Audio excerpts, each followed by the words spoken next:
Assalamualaikum warahmatullahi wabarakatuh. Perkenalkan, nama saya Ahmad Fadl Rosid Effendi. Saya dari kelas S3 NIM S 2018-2142. Di sini saya akan menjelaskan sedikit tentang pengertian hukum perdata, hukum pidana, serta perbedaan di antara keduanya. Dan nanti saya akan jelaskan pula mengenai alur sistem tata cara perkara di suatu pengadilan agama. Yang pertama, hukum perdata. Hukum perdata adalah semua hukum privat material berupa segala hukum pokok yang mengatur kepentingan perseorangan. Sumber hukum perdata terbagi menjadi dua, yaitu sumber hukum tertulis dan tidak tertulis atau kebiasaan. Khusus sumber hukum perdata tertulis memiliki banyak sumber, di antaranya yang pertama buku karangan Bergelicht Witbooi yang saya pegang saat ini, yaitu Hukum Perdata, Kitab Undang-Undang Hukum Perdata. Yang kedua, Kitab Undang-Undang Hukum Dagang yang digarang oleh Witbooi van Compatable. Dan yang selanjutnya Undang-Undang Nomor 5 Tahun 1960 tentang pokok agraria.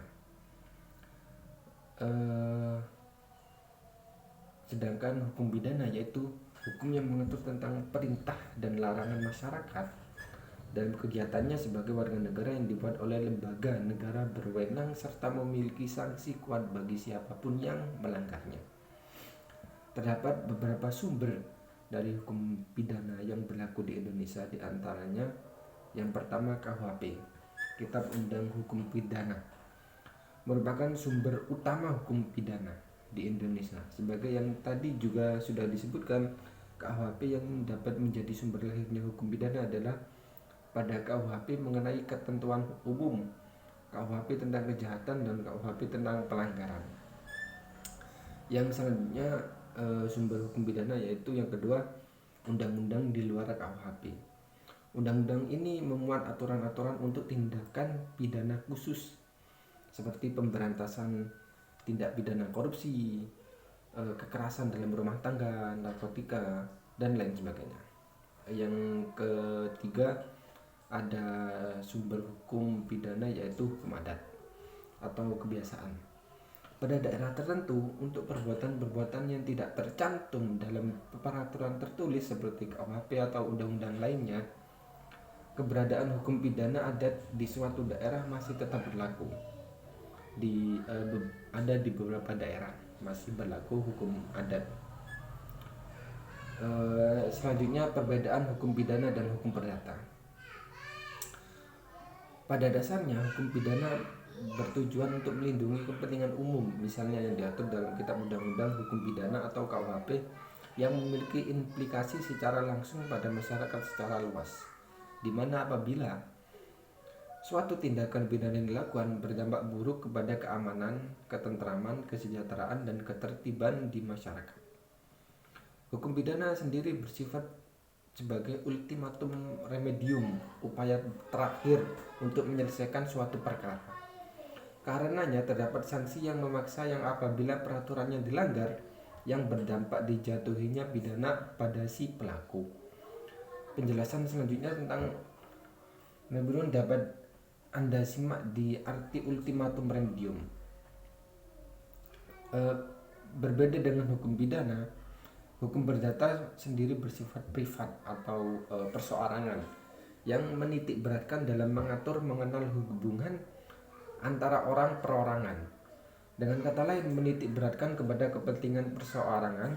Oleh karena itu dapat disimpulkan bahwa kitab dari ketentuan dalam hukum perdata yang terdapat dalam Kitab Undang-Undang Hukum Perdata atau KUHP hanya berdampak langsung bagi para pihak yang terlibat dan tidak berakibat secara langsung pada kepentingan umum. Selanjutnya saya akan jelaskan alur proses dan tahapan di dalam persidangan pengadilan agama. Yang pertama, perkara harus didaftarkan terlebih terlebih dahulu pemohon atau penggugat dan pihak termohon atau tergugat serta turut termohon atau turut tergugat menunggu surat panggilan untuk menghadiri persidangan. Selanjutnya dalam tahap persidangan, kuasa hakim melakukan upaya perdamaian terlebih dahulu antara penggugat dan tergugat. Setelah itu pembacaan permohonan oleh penggugat oleh gugatan dan disertai jawaban tergugat. Yang selanjutnya replik disertai duplik. Yang selanjutnya akan pembuktian dari penggugat dan tergugat. Yang selanjutnya ditarik oleh mendapatkan kesimpulan oleh penggugat dan tergugat. Selanjutnya putusan hakim. Setelah perkara diputus oleh seorang hakim, pihak yang tidak puas atas putusan tersebut dapat mengajukan upaya hukum. Yang pertama VRZ, yang kedua banding, yang ketiga peninjauan kembali atau PK. Selambat-lambatnya 14 hari sejak perkara diputus atau diberitahukan. Sekian dari saya, terima kasih. Waalaikumsalam warahmatullahi wabarakatuh.